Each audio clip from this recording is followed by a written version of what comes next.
welcome to M1 Yarns and the Michigan Makers podcast. This is episode 9, and I am Jamie, also known as M1 Yarns on Ravelry, Instagram, Facebook, and my website is m1yarns.com.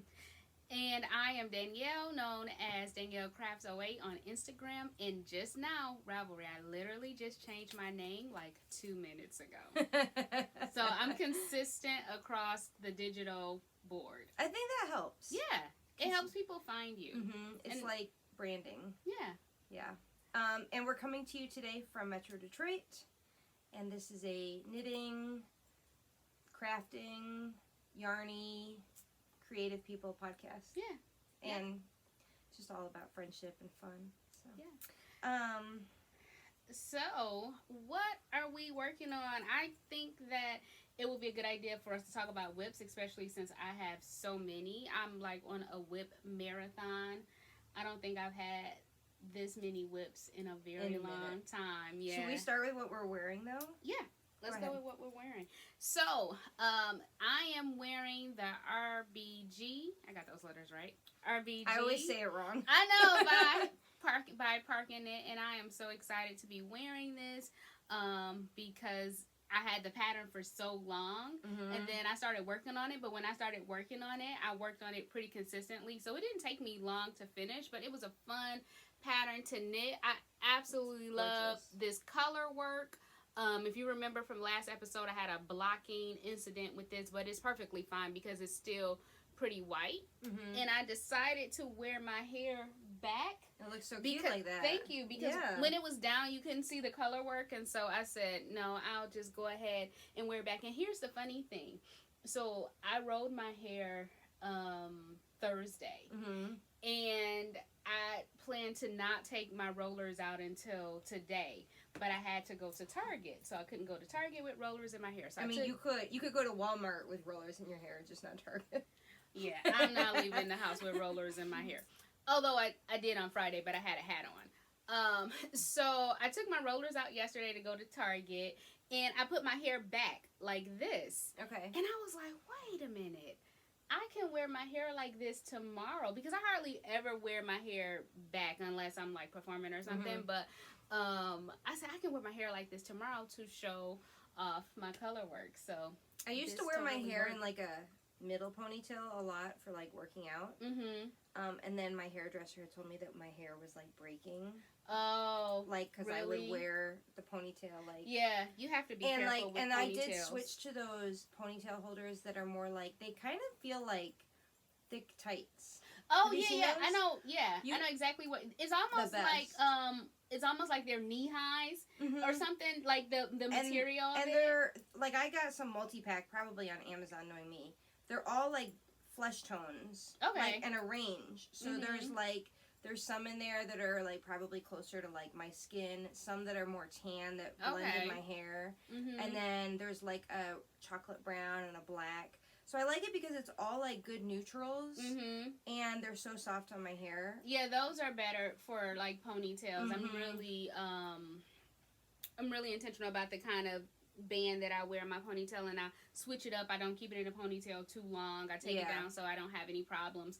But it was funny when I text you earlier today, and I said I was getting ready, and you said I rolled my hair today. Oh yeah. And I was thinking, like, she has no idea how long I had curlers in my hair, rollers in my hair, to try to get my hair to get curly. So well, I was using I use hot rollers, and I wish I could sometimes. When I switched to the curly girl method about 1.5 years ago, I really stopped using heat products, and I only use my hot rollers like basically if, you know, like, I'm not washing my hair today, I'm not like letting it air dry, but I need it to look like halfway good. And then what do you know, I ended up like rolling it and then looking at what I was going to wear and saying, well, I want to show off this detail. The detail, yeah. So I could have really just put it in a ponytail and it would have looked all the same. Yeah. So yeah, that's what I am wearing today. This feels so good. It's comfortable. It's probably about 40 degrees out, 45-ish, maybe 50. I didn't have to wear a jacket. And I am just just really excited. And that fit on you is like beautiful. Thank you. Yes. So I made the extra small. I was a little nervous because it was bottom up, and I'm like, okay, it's a hard modification. I hope this fits. I hope this fits. But because there is so much positive ease in this sweater that you can knit a size smaller, and I follow what she said, like, look at your bust size and go, I think, set a size down.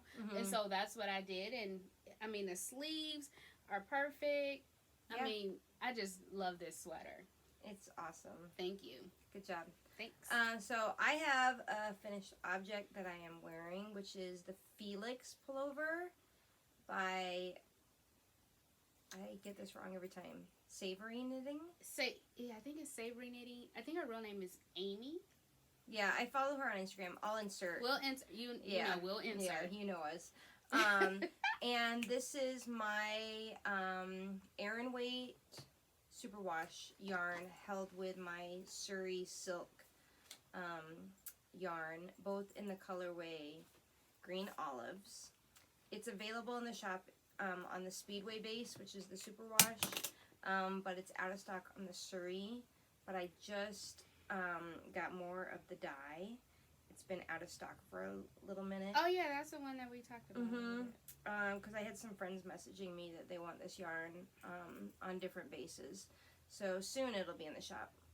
But pattern-wise, so I played a little yarn chicken. I wanted to just use 3 skeins of Aran Weight because I was kind of on the fence. I knew, like, being petite and having short arms, I wouldn't need as much yarn as, like, the pattern said. But I kind of underestimated it, and I didn't want to go into a 4th skein just for, like, a little bit. And I knew I wanted this to be a little bit more of, like, a different sweater. I wanted to somehow change it up. So I did half sleeves because I was playing yarn chicken. And honestly, I like it. It's you know, it's a plain raglan sweater just with this nice lace detail. Sorry, I'm, like, poking That's okay. you. I had to get my row counter. So it was kind of fun to just, like, change up something about it, and I'm really happy with how it turned out. It was really easy. I knit it in, like, 3 weeks, and I cast it on. Well, we both had wanted to make this sweater for a while, but I know you were ready to cast yours on, I want to say. But then when I saw that there was the Great Green Knit Along on Instagram, I was like, oh yeah, I'll participate because I have this green yarn and pattern ready to go. And actually, so I posted a reel yesterday on Instagram about this, but I haven't done any FO photos yet. That's what I was wondering, because you have to do, like, the hashtag, and I think they also have a Zoom meetup on Saturdays or something like that. They've been doing the Zooms, but I haven't been able to join any of them just schedule-wise. But I am going to do some FO photos later in the month, but I'm waiting on a custom necklace from my friend Yesenia, who has an Etsy shop. Oh, nice. She actually made this bracelet, and I'll give you a little close-up. I have several pairs of earrings by her. She is super talented. I'll insert her Instagram handle here. But I reached out to her and I said, you know, I'm knitting this sweater and I have a chartreuse skirt that I want to pair it with. And it would be really cool to have a necklace that has both, like, the dark green and the chartreuse. And so she's making that for me. And once I get the necklace, I'm going to do... Your FO. Yeah. Okay.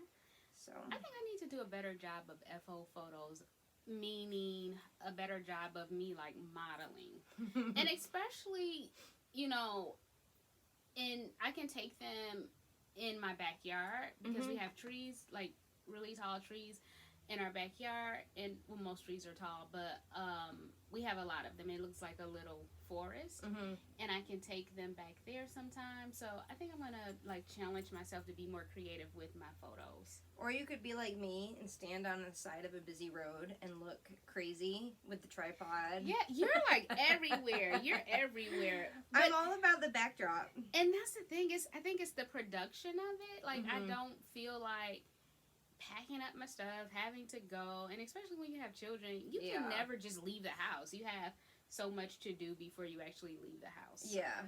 Yeah. I'm gonna challenge myself next time.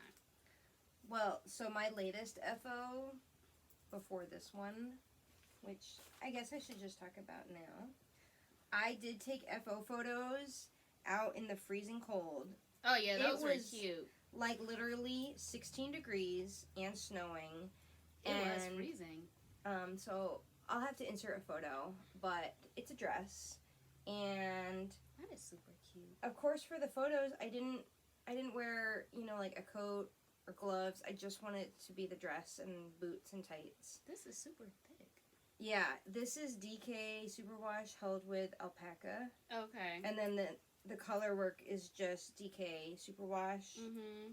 This I held alpaca with fingering just for like something different. Okay. And the pattern is the Schlossel Dress by Siga Laganta. I'm sure I butchered that. I'm so sorry, Siga.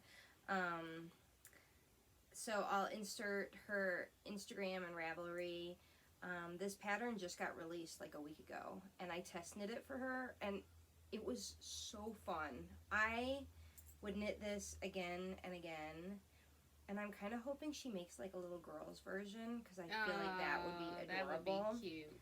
But I did stand on the side of a road next to a park to take the photos, and it was freezing, and people were like looking at me with the tripod, like all by myself. Oh, you were by yourself? Yeah. Oh, I didn't know you were by yourself. I do this like mid-afternoon, you know, when it's quiet and, you know. Well, I have a tripod. Do you use your phone or your camera? It depends. I took both my iPad and my phone that day, and for some reason my iPad was like getting fogged up with the weather conditions. So I ended up switching over to my camera. Okay. I can't remember which has the more, you know, like Apple's always changing the lenses on the camera. So and I can take my phone, and I have 2 tripods actually. Okay. Because I just got a ring light for Christmas. Nice. So I have that tripod, I have the remote, and I have a phone. So I guess I can. Yeah, you got it all. Figure something out. You're a step ahead of, you know. So that's or good. I can take it in my backyard. I don't have to go anywhere. I can just take my tripod in my backyard and take them. I feel like it would be handy to have someone like around the house. Like Donovan is not good at taking photos for me. He has in a pinch. But like I know friends who have kids that are like phenomenal at taking photos. I think that would be such a blessing. Yeah, Reggie's good at taking photos. He actually has a really nice camera, and I could potentially take that. Yeah. So I'll figure it out next time. That's next time. All right. So whips. So as I said, I am on a whip marathon. I got a couple things here. I don't have any FOs. I haven't finished anything since the last time we met. But I guess I can say this sock, which I need to Kitchener. I haven't Kitchenered it yet. Cute. This tube is done, so I just need to Kitchener the toe and place the heel and go from there. Do you always do Afterthought heels? No, I do German short roll heels sometimes if I feel like thinking. Okay. But an Afterthought heel just allows me to knit and place a heel whenever I feel like it. That's true. The socks that I have on right now are German short roll heels, but I'm not gonna show. I don't like showing my feet. You're not gonna see them. And so I started the second sock.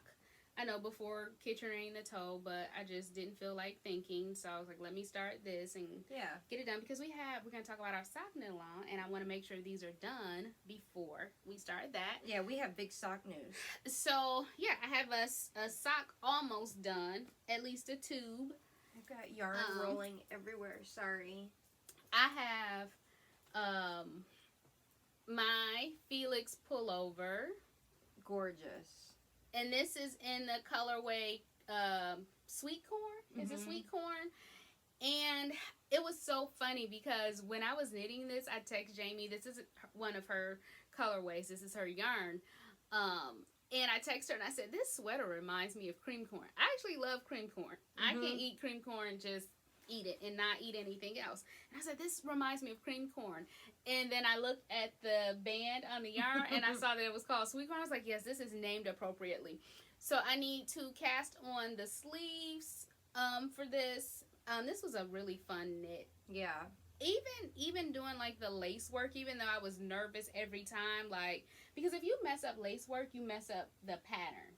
Right. And I was nervous, like, oh my God, if I miss an increase or do too many increases, that it would look weird. But I was spot on. I did end up with an extra stitch somehow. I don't know when that happened, but no one will be able to find it. I know. I can't find it, so, I would challenge anyone to find it. But I just decreased one stitch and knit on, and I'll add the sleeve. So I'm excited about this one. You were really cruising on like this section of the top because I needed to get that done. Because if I would have stopped, it would have been hard for me to remember where I left off. So I had to like make sure I completed a complete like iteration of it before I stopped. Well, what I really liked about the lace with the raglan is that it's like when you're doing the raglan, already as it is, you have your stitch markers and you're thinking about what you're doing.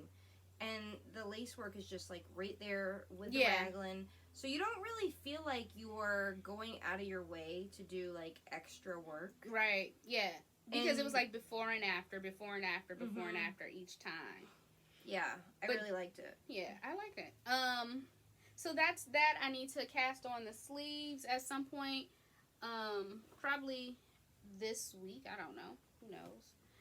And then I have my... Last time there were no sleeves. I think I was working on the body. This is the Wave of Change. Cute. With no wave, just off just flat, change. Just change. Because again, I wanted something mindless, but I have my sleeve, and because my hair was in rollers the other night, I couldn't fit this over my head to try it on. So now that I don't have rollers in my hair, I can try this on and see if I'm almost ready to start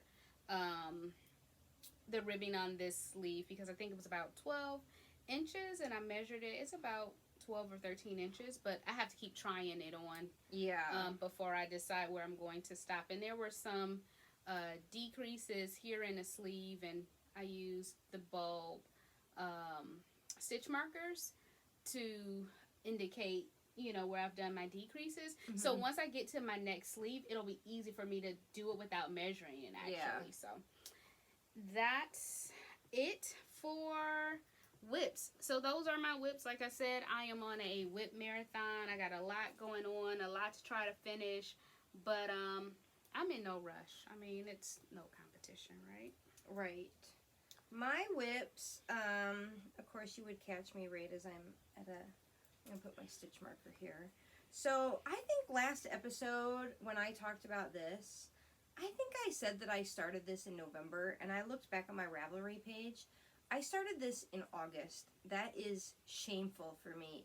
I haven't had a whip on the needles that long, apart from that cardigan for Donovan, but we're not going to talk about that. That was a whole 365, no, it was like 360 days total. It was a long time. It was. But I don't judge because it's not a race. But it was, what do you call it, cabling, so.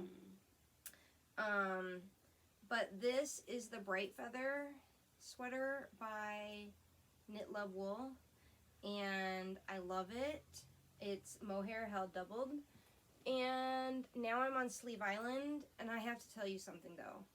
I meant to do waist shaping on this because I had read on Ravelry that people felt like when you knit it straight down, it ends up looking like kind of a, I want to say like a maternity top or like a peplum, like a swancho type kind of top. Yeah, like it just goes out. And I really wanted it to be more fitted, like around my waist. Give me some definition. And right as I got to the ribbing, I realized I forgot to do that because I was just cruising. And so I'm hoping that that doesn't irritate me. Otherwise, I'm gonna have to rip back and redo the torso. Wow, and mohair isn't easy to No. rip back. If it's mohair alone, if it's mohair held double with something, it's easy to rip back. Mm-hmm. But if it's used alone, it's pretty difficult. So I'm on the first sleeve.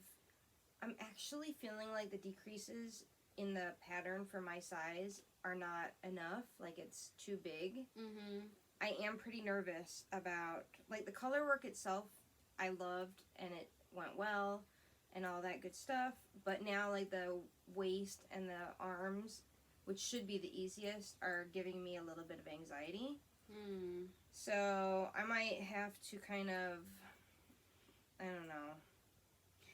Listen, so, you know, with my Sunday sweater, had I followed my first mind and ripped back in a moment, like when I knit it and I was like, this feels too short, I need to rip back, I didn't. I just went with the flow, and then like 2 years later, now I've ripped it and I'm going to do the body. So I say, before you like bind off on anything else, make a decision. Yeah. Go ahead and place that lifeline and just go for what you know. Yeah. So that's one whip. I do have one other, which I cast on because I joined the Scaniac sweater. You have to knit for an adult. You can't knit for a kid. Right. So my friend Casey of the Scaniac is organizing this make-along, if you haven't heard about it, on Instagram. And it's knit for like a teenager or adult, someone else, not for yourself. And so I am knitting for my husband again. Oh, I didn't know you chose the blue. Yeah, he said he wanted blue. Okay. So this is... Oh, and he said he wanted mohair. I showed him my Cozy Classic Raglan. I was like, do you like this fuzz? Because I like how it feels. And he's like, yeah, that's nice. I'm like, okay. So this is, I want to say, I'm drawing a blank. That's really pretty. This is my worsted weight base, middle of the road, held with mohair. And I'll insert a photo of the pattern. It's called the Dayton Pullover by, I'm drawing a blank. But I'm still on the short rows of the collar. It starts like, it is knit in the round, but you have to do the short rows and everything first, and then join it. Yeah, and it has like 2 buttons right here. The fabric overlaps. So you start with that. Now normally I don't like knitting this type of thing because I row out when I purl. So like my, like my knits are tighter than my purls or whatever. But I have been working to get more consistent with my tension. And I was really good about it on the short rows on the back for this. You can't see the short rows at all. And normally... Did you do wrap and turn? Or did you do German? Okay. I did German short rows. Oh, you did German short rows? I did. Wrap and turn? Okay. Yep. You know, I always do German. Yeah. I never have to do a wrap and turn if it was the last short row on earth. Yeah. So, that's going pretty well. I'm just not that motivated on it. I love that blue. Thank you. That was what he wanted. So, but the make-along is like maybe 6 months long. Oh, okay. And so I only have to knit like a little bit of it each month. So that's alright. And there's no cabling. No. So you can, it looks like it was pretty straightforward. Yeah, once I get past like the button. And then it's knit, knit, knit, and go. Okay. Yep. Nice. Yeah.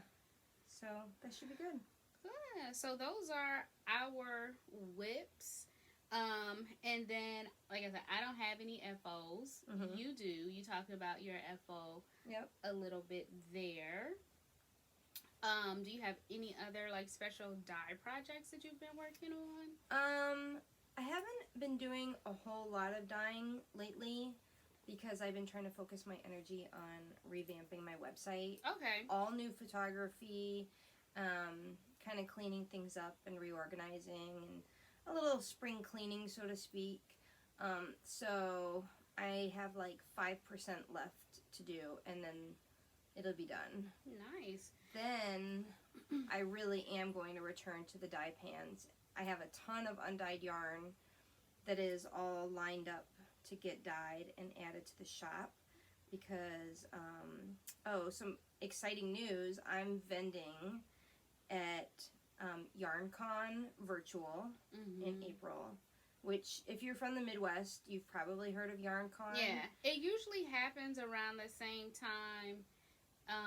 Is it in April? Is it usually in April? Yeah, early April. And that's when Michelle would do like Stitch Up Chicago around that same time. Stitch Up is like February. She used to have two.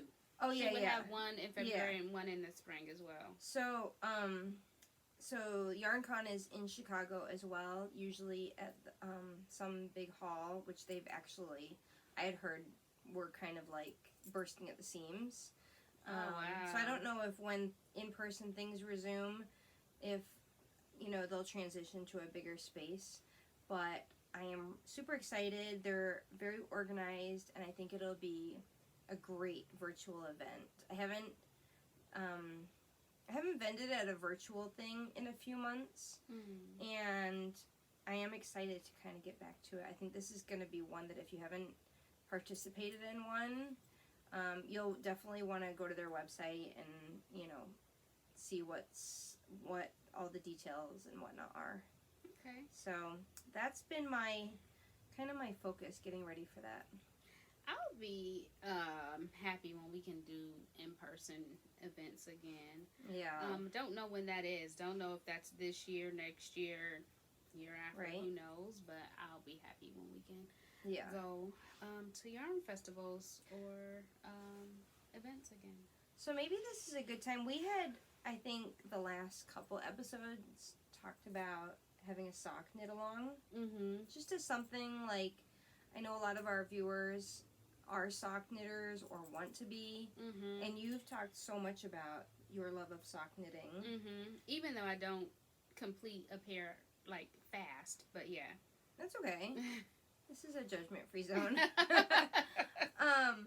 So we had been talking about it, and after the last episode, we actually got a lot of lovely messages from people who said that they would be interested in participating in a sock knit along.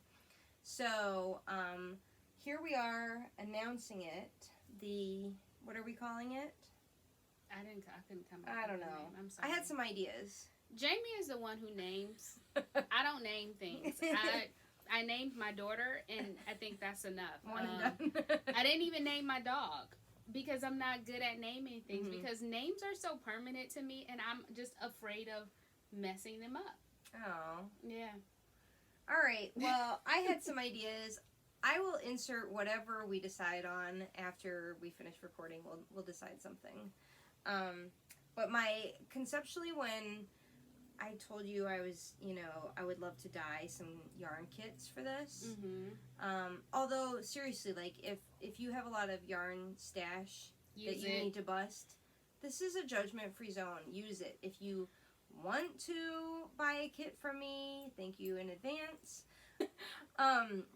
I think my idea was like we were thinking towards Rhinebeck in the fall, and I was like, oh, it would be so nice to have like a special hand knit pair of socks for that, not just have a Rhinebeck sweater, but also have Rhinebeck socks? Yeah. Oh, yeah. And so when I started thinking about colorways, because I love dyeing special colorways for, like dedicated to a project, to a collaboration of sorts. So I knew I wanted to dye something fall-like, but you said you wanted blue. So with the heel, it will, when I get home, sometimes your hair is in my yarn. I just like right. My hair. I'm like I'm bringing a little piece of Jamie home with me. You buy the yarn and you get the hair free.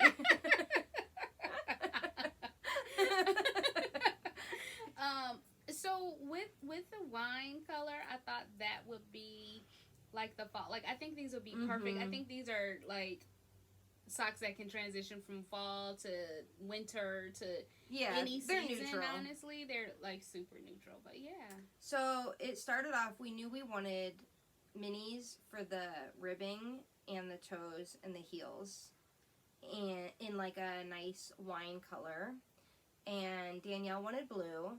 So I thought about like, well, you actually sent me an inspiration photo, but it got me thinking about like, you know how the sky looks a certain blue in the fall, like a really, I don't know.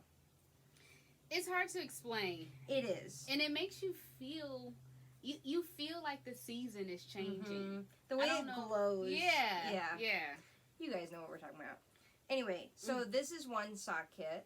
So you get 2 minis for your rib and heel and toe. Thank you. I couldn't think of that body part. And then you get a skein of my 2-seater sock base, which is a merino Peruvian wool and nylon sock yarn in this beautiful blue. Or option B is another kit. That's pretty. You also get 2 minis. And then this is my Lean Mean machine base. And I made some special colorway names. This is Fall Harvest. These are Vintage Vine. The minis that go with this are a little bit different. You asked me about it. I would have never come up with that. Well, I sat down with my coffee this morning. And I was like... I would have never come up with that. I was sitting at my computer making... I would have been like, golden. Well, I had other yarn labels that I needed to create. So I was like, listen, we got to just make some decisions here. So this is Michigan Cherry and Great Lakes. See? If you asking me, I would have been like, I know. Well, since this was like your kit idea, I wanted your input. Listen, I don't care what the name is as long as I can knit it. All right. So anyway, I'm going to knit this kit. And this was what you wanted, right? Yes. So that's for you. Oh. So here we are. We always hug yarn. I know, it's so right? huggable. So squishy.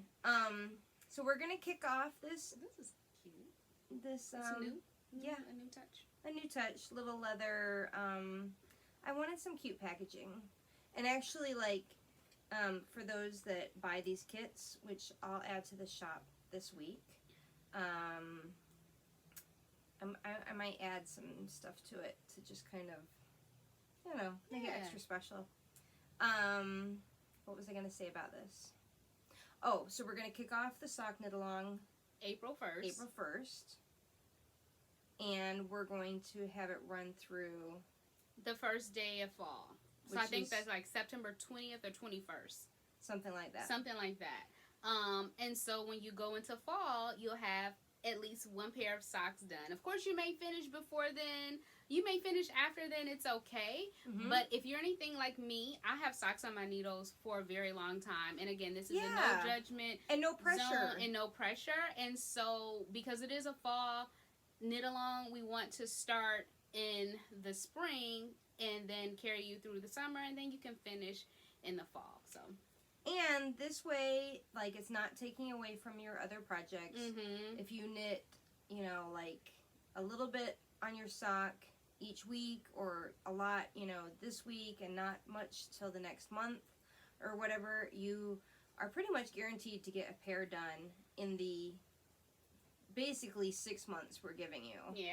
And did we decide we're gonna do the Ravelry group?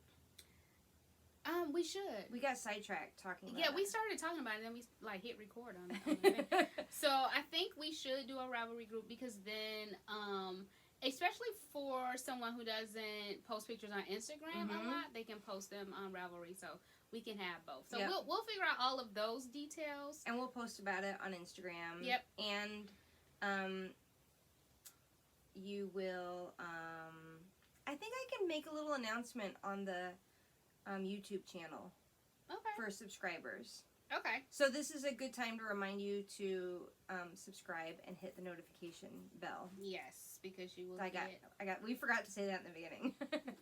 We did.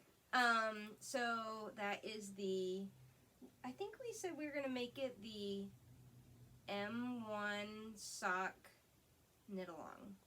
Or make along.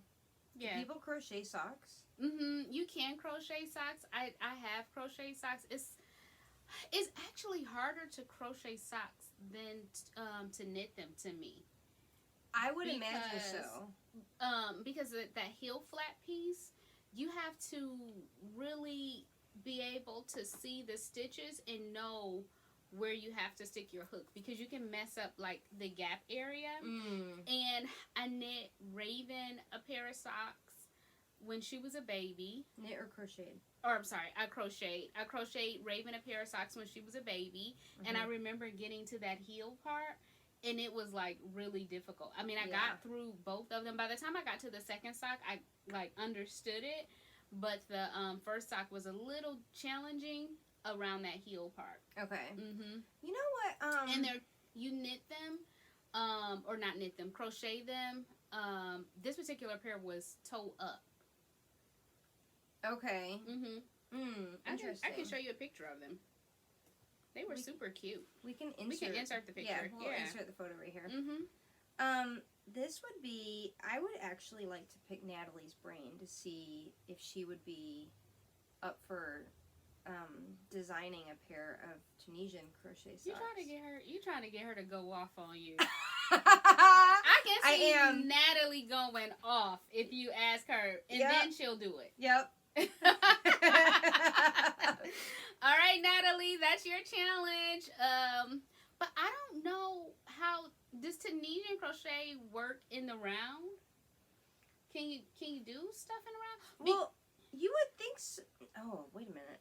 Now, socks, I did see a knit pattern a long time ago where you can knit a flat piece and you can seam some things up in order to make a sock. I'm not 100% sure where I saw that, but I don't know how Tunisian crochet works in the round. And I've seen some amazing Tunisian crochet sweaters with color work. There's this man on Instagram that I used to follow, and I think I still do. You know how sometimes things get lost in your feed, and you don't know if you're still following the people because you haven't seen them in a long time. Yeah. But his work was like amazing, and this was when I thought that I was going to learn how to Tunisian crochet. But when I looked at his work, I was like, nah, I'm just gonna do something else. I'm not gonna be able to do this. I mean, he had like color work of like mini cities, and I mean, it was amazing. If I can find it, if I can remember his name, I'm gonna send it to you, and you'll see what I'm talking about. But I know he makes hats, but I just don't know his process. I don't know if he makes them in the round or if he makes them flat and seam them up. And I don't know enough about crochet or Tunisian crochet to even really be talking about this. So, well, crochet definitely you can do in a round. I don't know about. I'm sure you can. I just don't know how to do it. But I don't know how to Tunisian crochet either. So, well, really, we should just have Natalie on the show so she can talk about this. Yeah. I would love to have Natalie on the show. There are a number of people that I would love to have on the show, and especially and with technology, we can always zoom in with someone, and that's something we've been talking about. That was something that we had talked about before the podcast even got started. Was that we really wanted to. The reason why we included the word makers in the title was that we wanted to feature other makers, interview them, find out their story, get to know them, and bring them to your living room. Yeah. So, or your work or your car or wherever you listen to us. Your iPhone, your iPad, your bathroom. I have been known to listen to YouTube podcasts while in the shower. So today as I was doing my makeup, I was listening to Tie Dye Diva on her channel, and they're actually hosting a planner. I was going to try to get on the Zoom call today. They're doing like a planner meetup. Oh, cool. Tie Dye Diva and Ceci and Gigi and Christina, they're going to host a planner Zoom today. Okay. So I'm not a huge sticker planner person. I used to be. Same. But it was too much. I had so many stickers and I didn't use those things, and I look up and it was March and I haven't really done February, and I ended up giving all of my stickers away. But what I do use is a bullet journal. Okay. And that's easier for me. So it's like I'm a bullet journal minimalist. Okay. And I'm like even lower than that because I don't even do all of the little like codes and stuff that I'm supposed to do. I just write to-do lists and I start writing things. And then I also, speaking of journals, yeah, I was gonna say you should talk about. So yeah, I wanted to get on that. That was at 3:00. I told them, I said, I'm not gonna jump down this rabbit hole again, with the stickers, but I'm gonna come on. But obviously we're recording now, so next time they meet up, I'm gonna try to get on. But speaking of journals and other makers, I think Kirby would be a good person to have on. Yeah. So Kirby, you see that? Oh yeah, that looks good. That looks good. Kirby of KV Designs designed a project journal. So this can be any kind of project. It doesn't have to be knitting. It doesn't have to be crochet. Whatever kind of project you're working on, you can journal it. And so I started my journal, and I only have like projects that I'm working on now because I don't want to try to like go back and remember. But you're not going to be able to see the pages. But on the inside, you can write the date that you start the project, notes. Feel the paper. In my notes. That's The paper nice is paper. amazing. Yes. No bleed of the like the kind of markers that I use. And so I wrote the size that I made because sometimes I forget what size I make. I usually make the smallest size of whatever it is that I'm making. But sometimes I might go up on the sides, needle or hook that you use, gauge. I don't do gauge swatches. Maybe I'll grow up one day and like do them, but I don't. I didn't gauge swatch for this or Donovan's new sweater, and miraculously, I was on gauge for like the first time ever. Yeah, I'm usually on gauge, and sometimes even if I'm not on gauge, it's not too much of a difference that it matters. The kind of yarn and then the date that you complete. So it's almost like what you would put on your Ravelry page, you would put in this book. Okay. But what I really, really love, there's a couple other things. So you have, I'm sure it'll probably take me 2-3 years to fill up all of these projects. In the back, there's graph paper. I love, love, love graph paper. I love like graph paper and dot paper. And I think Kirby asked for some suggestions for the next one. I think I'm going to say like dot paper. Oh, cool. And then in the back, there's a little reference for abbreviations. So if you're learning to read patterns, DEC, decrease, INC, increase, the needles, millimeter range for needles, and crochet range like for the alphabet. And lastly, there's a little ruler on the last page. So you can't see this, but hopefully my narration is good. We can insert some photos. And then there's a ruler, and it's by Kirby, KV Designs, who is a graphic designer. So she bound them like by her hand. She was like showing videos, and I was so impatient that I did not want her to mail mine. I drove to her house and I picked it up because she doesn't live far from me. We know Kirby from our Sip and Stitch group. Oh yeah, yep. She's like a local. She knits too, and she knits. She's a graphic designer. Yep. What I wanted to say was she actually designed the M1 Yarns logo. Oh, she sure did. Yes, she sure did. And she was really fun to work with. So, big shout out to Kirby. Yes. And her daughter is so cute. So adorable. So adorable. Sorry about that. Go ahead. That's okay. And speaking of other projects, I've been knitting. So the reason why I'm on Sleeve Island galore is because I've been working on other projects. I've been doing some card making, more of just like random card making, no pressure, no commission. For Christmas I did like this card set for a friend of mine, and then I did a card set for Reggie, who asked me like the day before they needed to be mailed out. But that's okay. They came out really, really cute and everybody enjoyed them. But I've been doing some, not just card making, but I've actually been like stamping and coloring. Oh, nice.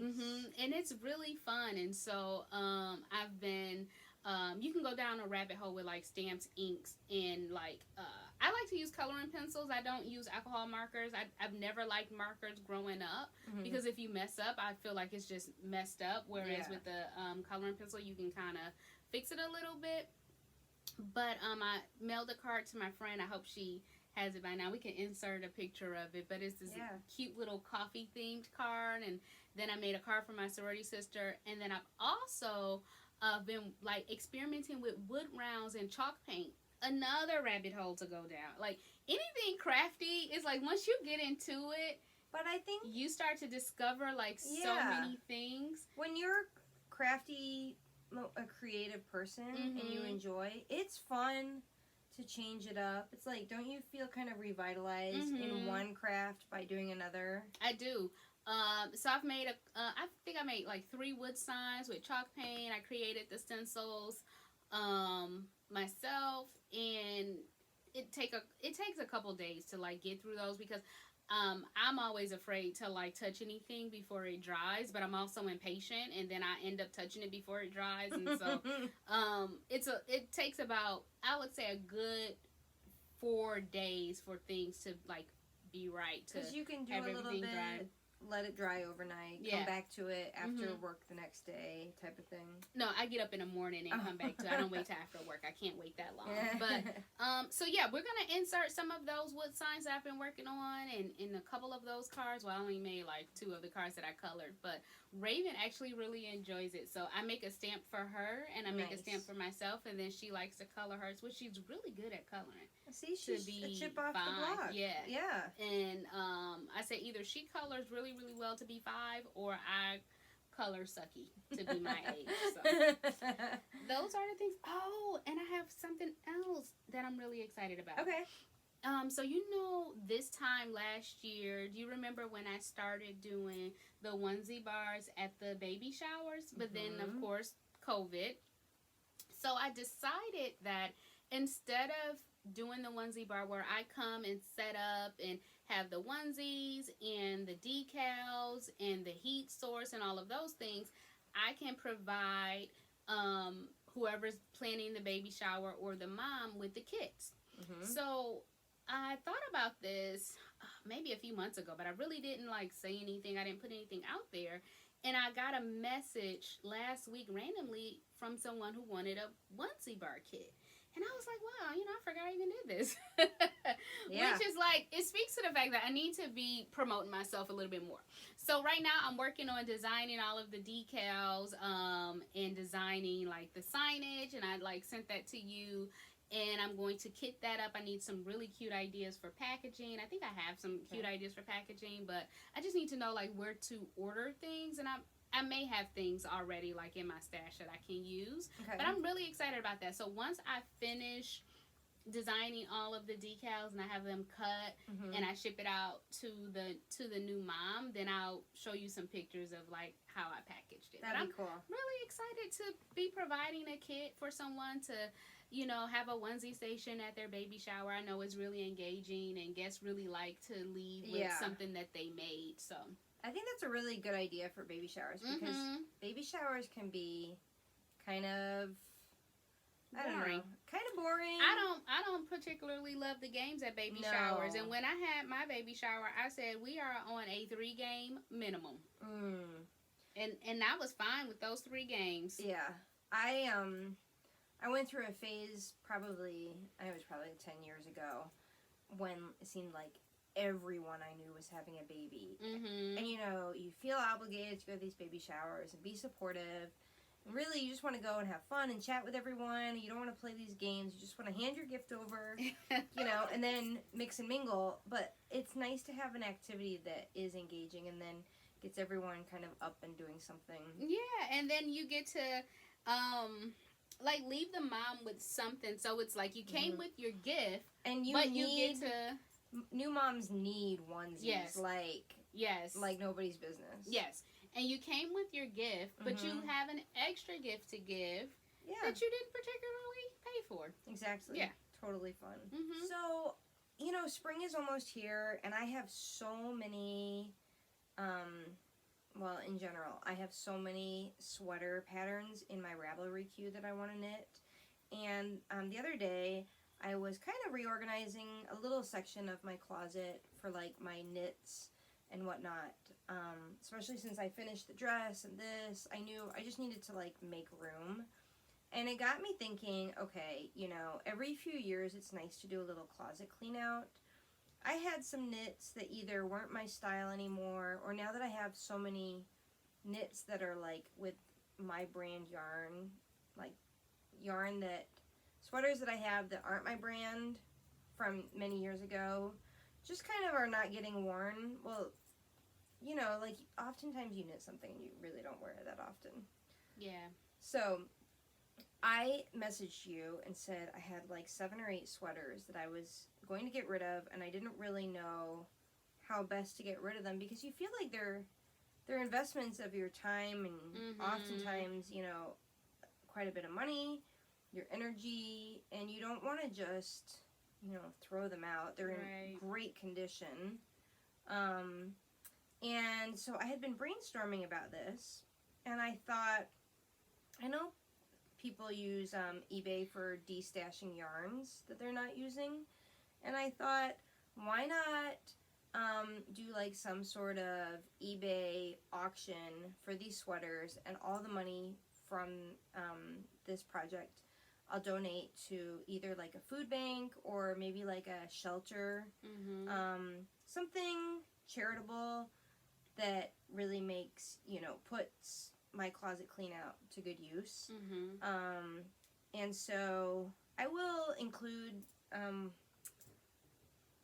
maybe I should put my eBay link in the comments below. Yeah, once you get the pictures and everything up. I'll work on that this week. I'll work on it sooner rather than later. So anyway, that's my idea, to clean my closet while raising money for charity. So more than anything, I wanted to say it on here because I know a lot of us just collect a lot of stuff, and I thought, you know, there's so many, I think, organizations right now that just need a lot of help. I thought, why not? Yeah, I think that's a good idea. I don't have any sweaters that I want to hand off right now. I still wear my sweaters. I actually thought about it, like I haven't worn my nil nail check swancho in a while. So I'm gonna wear that at some point. I haven't worn my capelet in a long time. So I don't have anything right now that I'm like, okay, I'm not going to use that anymore. Yeah. What else? That is it. I don't have anything else. What are we at? We're almost at an hour. Yeah, I have my whips, and oh, I love that yarn color. And that's it. That yellow sweater is like, it's always you and your yellow sweaters. I just want to steal them. Yep, that's my second one. Yeah. I can't wait to wear it. Well, thanks for joining us. Yes, it's been fun. Enjoy the rest of your weekend. Don't forget to like and subscribe. And hit the notification bell. Bye. Bye.